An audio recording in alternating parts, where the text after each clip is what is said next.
6월 9일 오늘의 말씀은 로마서 7장 14절에서 25절입니다. 우리가 율법은 신령한 줄 알거니와 나는 육신에 속하여 제 아래에 팔렸도다. 내가 행하는 것을 내가 알지 못하노니 곧 내가 원하는 것은 행하지 아니하고 도리어 미워하는 것을 행함이라. 만일 내가 원하지 아니하는 그것을 행하면 내가 이로써 율법이 선한 것을 시인하노니 이제는 그것을 행하는 자가 내가 아니요 내 속에 거하는 죄니라.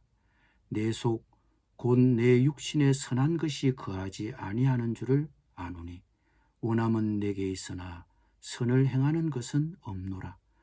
내가 원하는 바 선은 행하지 아니하고 도리어 원하지 아니하는 바 악을 행하는도다.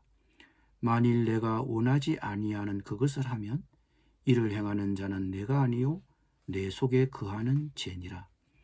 그러므로 내가 한 법을 깨달았노니 곧 선을 행하기 원하는 나에게 악이 함께 있는 것이로다. 내 속사람으로는 하나님의 법을 즐거워하되 내 지체 속에서 한 다른 법이 내 마음의 법과 싸워 내 지체 속에 있는 죄의 법으로 나를 사로잡는 것을 보는도다. 오호라, 나는 곤고한 사람이로다. 이 사망의 몸에서 누가 나를 건져내랴. 우리 주 예수 그리스도로 말미암아 하나님께 감사하리로다. 그런즉 내 자신이 마음으로는 하나님의 법을, 육신으로는 죄의 법을 섬기노라. 아멘.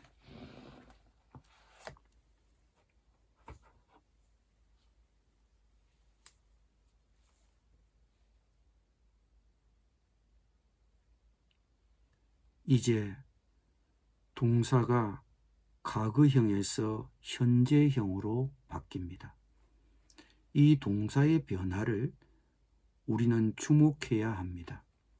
즉, 아담과 하와의 이야기는 단순한 과거의 일이 아니라 그 사건으로 말미암은 죄가 여전히 인류를 완전히 장악하고 그 현상이 지금까지도 연결되는 현재의 사건이기도 하기 때문입니다. 이것이 죄의 무서움입니다. 바울은 여기서 주어 내가 더욱더 고통받고 있는 것으로 기술합니다. 그런데 우리가 주목해야 할 것은 이 주어 나를 그리스도 안에서 속량받은 사람의 관점에서 관찰하고 있다는 사실입니다. 즉, 예수 그리스도로 말미암아 의롭다함을 받은 바울의 입장에서 아직 속량받지 못한 아담 같은 인류를 객관적으로 보며 묘사하고 있다는 것입니다. 그러므로 오늘 본문은 이렇게 시작합니다. 우리가 율법은 신령한 줄 알거니와 나는 육신에 속하여 제 아래에 팔렸도다. 나는 육신에 속하였습니다.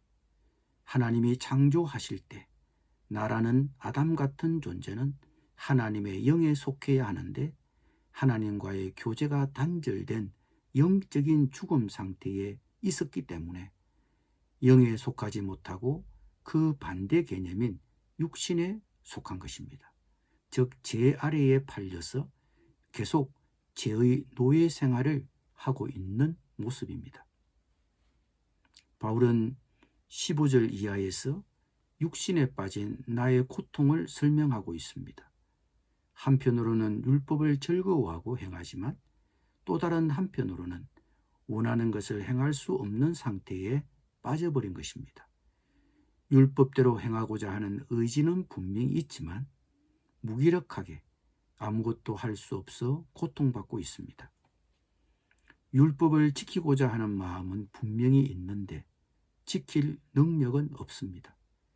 원하는 것은 있는데 실제 행동에 옮기지는 못합니다.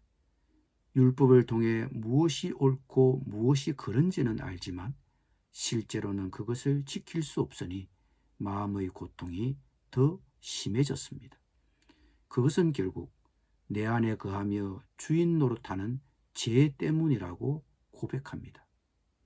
제가 내 안에 거하며 주인 노릇하며 나를 얽매어서 아무리 내가 율법이 요구하는 대로 살아야겠다고 다짐을 해도 소용이 없습니다. 바울은 21절부터 25절에서 3번 반복하여 결론을 내립니다.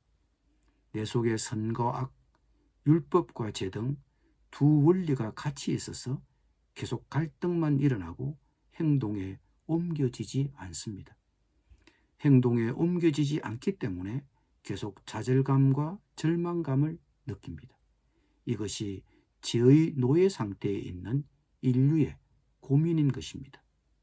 죄는 인류를 노예로 삼고 바깥만 아니라 내면까지 침투해서 장악하고 아담 같은 인류는 아무것도 하지 못하는 상태에 빠져버렸습니다. 그 죄로 인해 인류는 파괴된 공동체와 함께 신음하며 고통받고 있습니다. 그래서 나는 곤고한 사람이라고 절규하고 있습니다.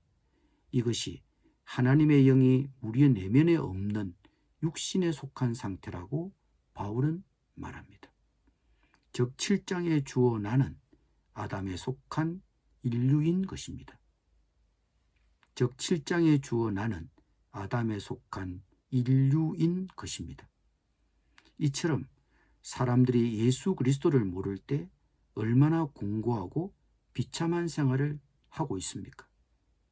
어떤 규정이나 규칙을 만들어 놓고 그것을 지켜서 구원을 받아보려 하고 또 자기 의의를 세워보려고 하고 올바른 생활을 해보려고 투쟁을 하고 있습니다. 그러나 바울은 그렇게 해서는 사람들이 사망의 몸에서 건져냄을 받지 못할 것이라고 결론을 짓고 있습니다. 단 한 가지 방법밖에 없기 때문입니다. 그 단 한 가지 방법은 인류의 죄를 속량하시기 위한 예수 그리스도의 죽으심과 부활을 믿는 믿음뿐입니다. 그 믿음을 통해 구원을 얻습니다. 오늘 본문은 아담과 같은 처지에 놓인 죄로 인해 아무것도 하지 못하는 상태에 빠져버린 그래서 절규하고 신음하는 인류의 처지를 잘 보여주고 있습니다. 그러나 우리 그리스도인은 여기서 짚고 넘어가야 할 것이 있습니다. 7장에서 묘사하고 있는 것이 만일 그리스도인이라면 그 상황은 절대로 정상적인 상황이 아니라는 것입니다. 물론 영적인 전쟁이 쉬운 것은 아닙니다. 어렵습니다. 그래도 항상 지면서도 나는 육신이 약해, 나는 그것밖에 안 돼, 그러니 내가 원하는 것은 행하지 아니하고 도리어 미워하는 것을 행하지라며 자기를 합리화하고 패배를 당연하게 받아들여서는 안 되는 것입니다. 죄와의 전쟁에서 패배하면 그것을 비정상으로 생각하고 우리의 삶을 재점검해 보아야 합니다. 예수님은 십자가에서 죄와 사망을 이기시고 승리하셨습니다. 그리고 우리가 영적 전쟁에서 승리할 수 있도록 성령님을 보내주시고 우리가 전쟁에서 이길 수 있도록 모든 은사를 선물로 주셨습니다. 그리고 성령님이 나를 위해 우리를 위해 매일 중보 기도를 하십니다. 그래서 우리는 충분히 이길 수 있습니다. 물론 우리의 구원이 완성된 상태가 아닙니다. 우리는 여전히 몸을 입고 있습니다. 우리는 죄의 능력이 강한 말세에 살고 있습니다. 그래서 우리는 항상 승리하는 것은 아닙니다. 그러나 패배를 하면서도 약해서 그러니 어쩔 수 없다며 당연시해서는 안 되는 것입니다. 지는 것은 분명 비정상입니다. 이기는 것이 정상입니다. 죄의 능력을 이길 수 있도록 성령님의 능력을 구하십시오.